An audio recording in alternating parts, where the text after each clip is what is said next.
So I went off on a tangent. I screwed with you a little bit. We talked about stress and the Hans Seeley and the adaptation to stress.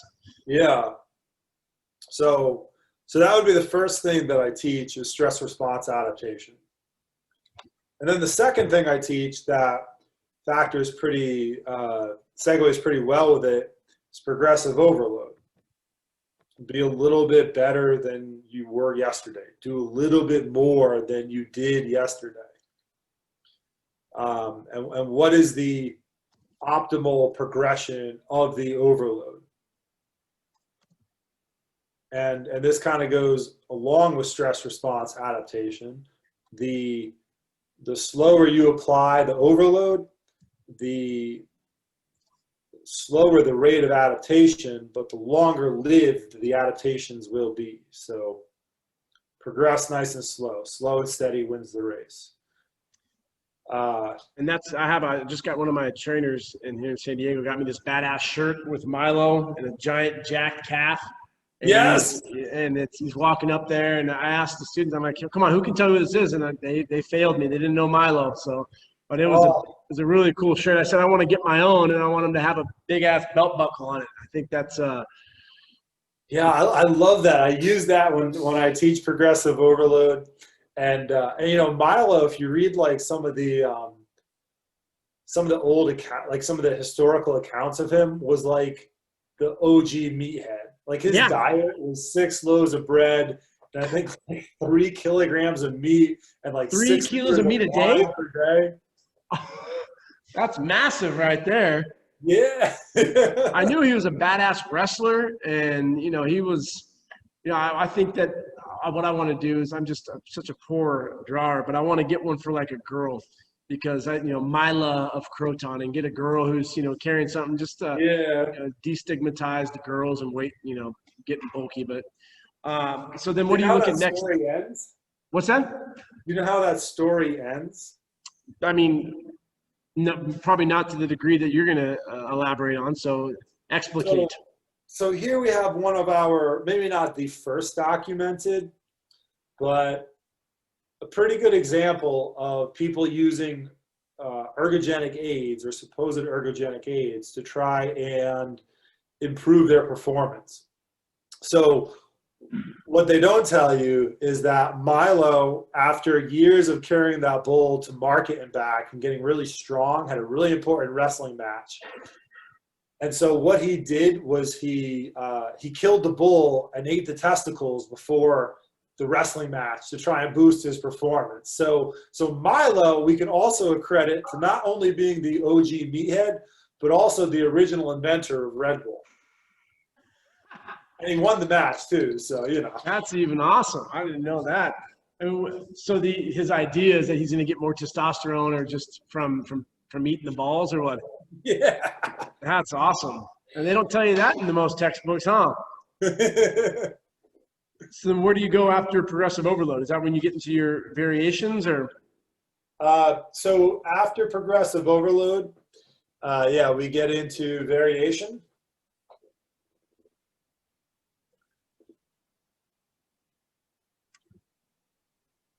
And we talk about overdosing versus underdosing variation. So kind of hint on the sweet spot is probably about 4 to 12 weeks. Some of the exercises should be changed.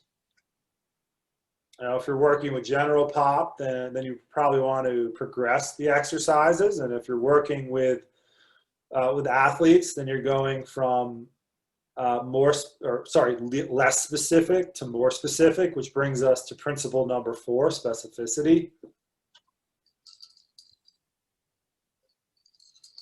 And then principle number 5 is fatigue management.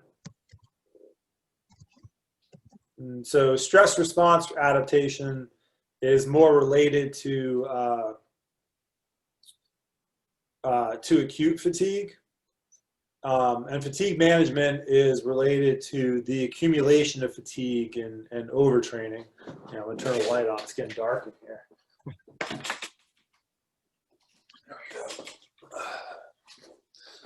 and more chronic, right? What's that? Yeah, exactly. So acute versus chronic, and if you incorporate these 5 principles into your programming, you have a lot of room to cater to both your strengths as a trainer and a lot of room to cater to the individual needs and preferences of your client.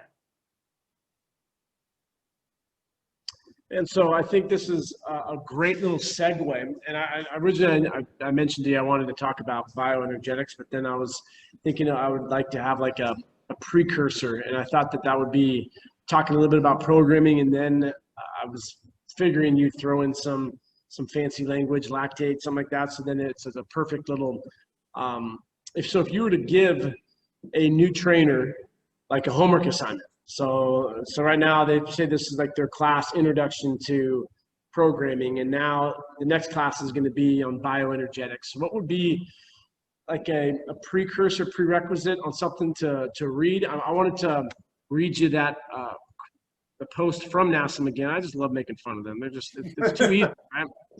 And the one that I commented to you on when they said, where was that? I don't think they ever like replied to my question. No, they don't. They'll only reply if you pay them or if there's an opportunity for them to get you to buy another certification. Yeah.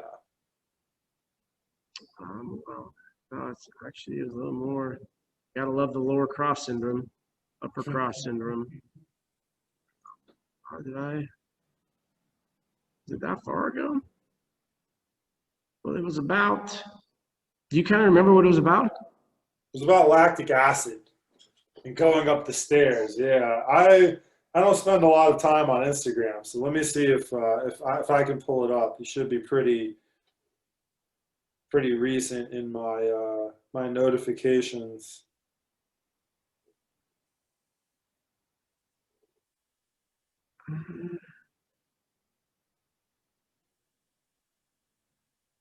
Maybe they even deleted it. Well, maybe they did. Yeah, it was within the past like 2 weeks because Yeah.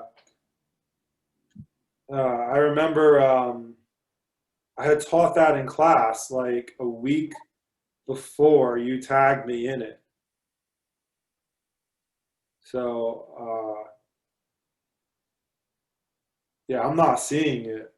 Yeah, I think they got rid of it. That was a good one. Good one, NASM. They got enough because there was a lot of people that were, crushing it. And so, but anyways, if you were to, what would be I find that, well, just to give you an idea, bioenergetics, chapter 4 in the NASM textbook, it's I think it's 8 pages long. And, they try to condense it and simplify it. And it's just called creatine phosphate and glycolysis and then oxidative. Those are the 3 energy systems.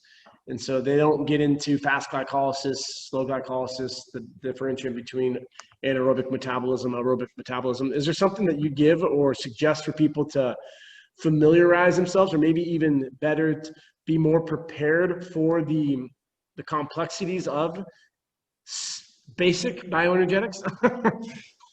As far as a resource, like a textbook, so here's the textbook I use in sport nutrition, and I just happen to have it next to me because I don't know if you can see that. It's Rick Kreider's book. Okay. And it's pretty heavy in supplements because Kreider has done a lot of supplement research, but also it has a pretty good practical applications of nutrient timing and needs and things like that. But this is what I use in my sport nutrition class in terms of the textbook and also bioenergetics. But what I would suggest is, let me pull it up really quickly. Anything by Robergs.